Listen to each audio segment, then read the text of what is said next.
Fala, turma!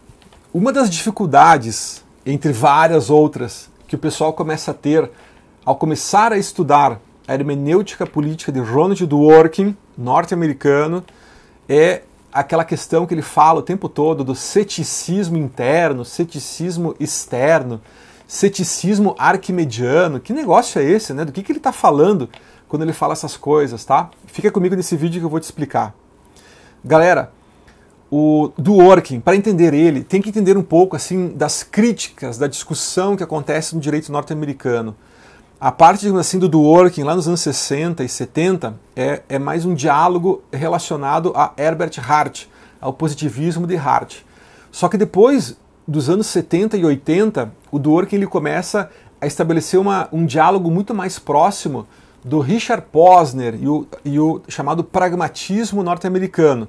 Mas sempre também nas entrelinhas, né, dando cutucadas, dando alfinetadas ao movimento que nos Estados Unidos é muito forte, que é o chamado realismo jurídico norte-americano, que não é tão forte aqui no Brasil, mas lá é muito forte. Em Harvard, por exemplo, né, eles têm muitos juristas que trabalham com essa linha, esse estilo de pensamento que é mais ligado a uma sociologia crítica, né, que eles chamam do realismo jurídico norte-americano.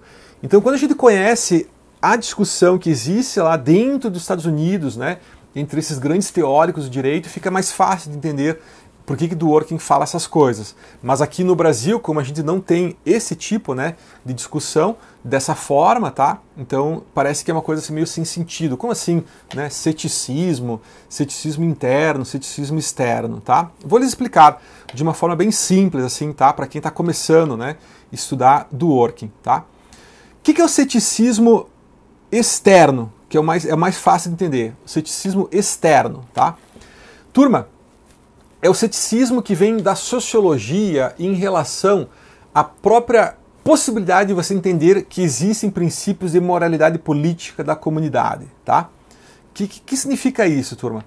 O Dworkin entende que a parte mais importante do direito não são as regras, são os princípios, são aquelas convicções fundamentais que estão inscritas em uma comunidade política concreta, certo?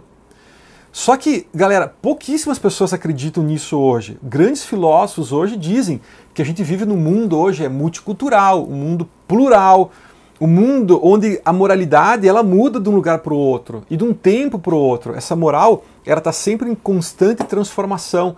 Então seria muito difícil, não que seja impossível, mas é muito difícil você fundamentar convicções de moralidade política de uma comunidade que é plural, que é multicultural, que é dinâmica e assim por diante, tá? Então esse olhar que vem de fora, esse olhar que é não de uma filosofia moral, mas é um olhar que vem da sociologia crítica ou de uma filosofia política crítica, turma, é o que o Dworkin chama de ceticismo externo. Por que externo, turma? Porque ele vem de fora, tá? É uma crítica econômica à moralidade política, ou é uma crítica sociológica à moralidade política, ou é uma crítica psicológica à moralidade política, entende? Ele vem de fora. Esse é o ceticismo externo, ok? E o ceticismo interno, por outro lado, é o que ele também chama de ceticismo arquimediano. Essa referência a Arquimedes, né? Ao ponto central, assim, tá? Olha que interessante. O ceticismo interno, turma, ele acontece quando a própria filosofia moral rejeita uma moralidade universal. Perceberam? Não é uma crítica que vem de fora da sociologia, da psicologia, da economia ou da filosofia política. É uma crítica que vem de dentro da própria teoria moral, sustentando que essa moral hoje é fragmentada, é líquida, usando uma expressão do Bauman, né? Ela é efêmera, ela tem que conviver hoje com diferentes estratos, diferentes padrões, diferentes estruturas. Ela é plural, ela é multicultural, certo? Então essas teorias morais que não acreditam mais em uma moralidade possível, né, de uma comunidade, é o que Dworkin se refere a elas como o ceticismo interno, tá? Então é isso que significa, certo? E pessoal, não pense que Dworkin é tolo. Cara, ele é muito inteligente, ele é muito esperto. Mesmo quando a gente lê essas teorias críticas da moral, mesmo quando a gente estuda essas filosofias desconstrutivistas da moralidade, tá?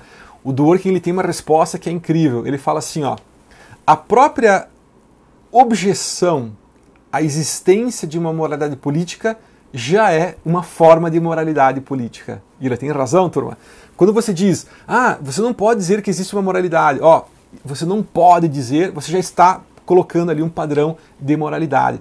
Quer dizer então que a moral hoje o padrão de moralidade hoje é valorizar o multiculturalismo e o pluralismo. Isso já não é uma moralidade política? Dworkin tem a sua razão também, tá? A gente gosta muito das teorias desconstrutivistas, né? Das visões críticas, mas esse liberalismo igualitário do Dworkin, meus caros, ele é poderoso também, tá? Tem coisas bem interessantes que vale muito a pena de pesquisar. O Dworkin não é um jurista tolo, né, como a gente pode pensar à primeira vista, se a gente dá uma entrada em Dworkin, né, a partir desse ceticismo externo ou do próprio ceticismo arquimediano, né, ele tem respostas bem interessantes, tá, para esse tipo de indagação, né, que a gente pode fazer. Beleza, pessoal? Se gostarem desse vídeo, compartilhem com os seus colegas. Um abraço!